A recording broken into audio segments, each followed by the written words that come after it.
Bonjour à tous, nous allons voir donc ce qu'on a vu dans le précédent vidéo, le modèle générique métrique. Donc on va chercher dans Nouveau Famille, on va dans la rubrique modèle générique métrique. Une fois que vous avez ouvert le fichier, on va créer des plans de repère.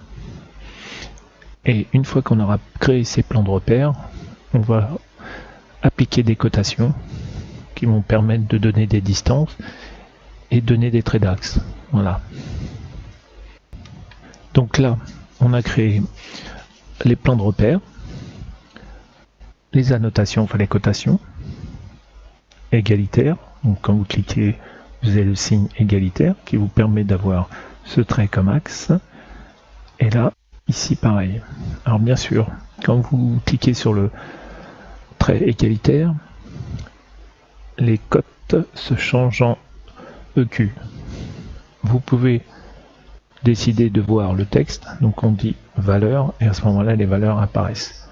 Ça vous permet d'avoir un contrôle d'égalité visuelle, plus que d'avoir des annotations.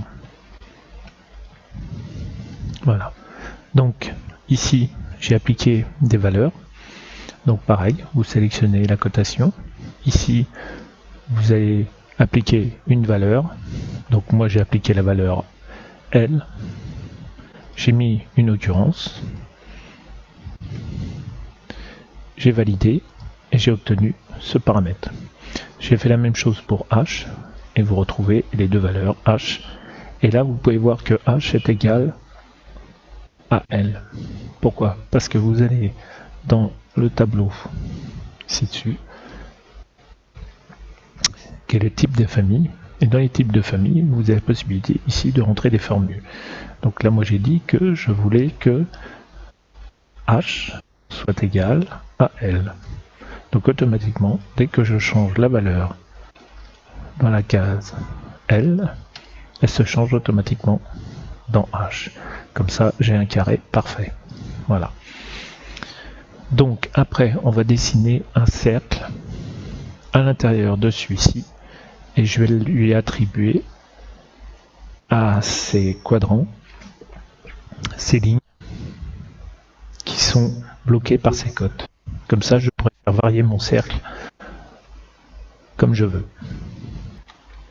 Donc, je crée une extrusion. Je prends une ellipse. Je mets son centre. Voilà.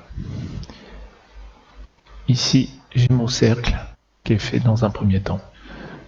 Après, ce que je fais généralement, c'est que j'applique les quadrants. Voilà. Au plan de repère. Comme ça, mon cercle, il va être verrouillé. Donc là, j'ai oublié de verrouiller celui-ci. Logiquement, quand vous retournez sur un point qui est déjà verrouillé, vous ne pouvez plus accéder. Voilà. Enfin, il est verrouillé, quoi. Voilà, vous voyez les points de... Vous voyez bien les cadenas, donc tout est verrouillé. Là-dessus, je vais décaler ce cercle d'une valeur. Alors là, on est en millimètres, je sais pas, je vais faire 200. C'est énorme, c'est pas grave, on verra bien. Par contre, là, je vais plutôt redessiner mon ellipse pour que vous voyez mieux la différence. Donc je fais une valeur, voilà, peu importe, hein, c'est pas parfait, mais c'est pas grave, c'est le but. Donc là, je prends ces points-là, ainsi de suite, voilà. Une fois que vous avez attribué des annotations à chaque quadrant, je vais lui donner une valeur.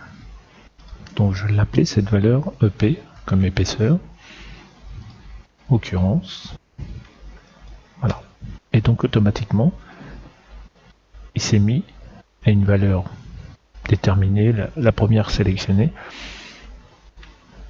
Et après, vous pouvez retourner dans ce tableau des types de famille. Vous pouvez positionner comme vous voulez vos paramètres. Et là, vous pouvez décider que vous allez mettre 50. Vous appliquez et là, la valeur a changé. Voilà. Donc là, j'ai réalisé mon anneau. Voilà. Maintenant, je vais aller en élévation. Parce que ce qu'il ne faut pas oublier, c'est qu'il a une épaisseur.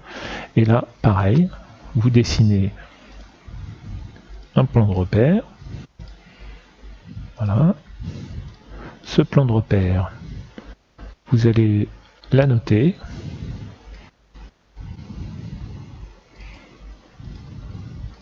Voilà. Et pareil, je vais décider, pour gagner un peu de temps, de lui attribuer la même épaisseur. Voilà. Maintenant, je vais lui dire accroche-toi à cette ligne. Et quand je vais changer l'épaisseur, logiquement, il change. Voilà. Automatiquement. Et bien entendu, si je reviens en plan, ma largeur a changé aussi. Donc voilà un cercle réalisé. Donc vous voyez, c'était pas très compliqué. Et maintenant quand je le change, il bouge et il varie comme je le désire. Donc une fois que vous avez réalisé ça, ce que vous faites, ce que j'ai fait, je me suis le 0,0 de l'importation de votre bloc quand vous allez l'importer dans un autre dessin. Moi je l'ai volontairement décalé pour vous montrer les constructions des lignes de repère. Donc là, ce que je fais, moi, généralement, c'est que je viens tout sélectionner et je viens coller cette ligne à celle-ci en la verrouillant. Et pareil ici. Donc là, j'ai rapproché le cercle sur les droites comme je vous ai dit. Et voilà le cercle réalisé. Donc là, vous avez plein de possibilités, vous pouvez faire plein de choses et ce modèle, vous pouvez l'insérer dans d'autres fichiers et faire plein de choses comme des blocs imbriqués les uns dans les autres. Voilà, je vous remercie.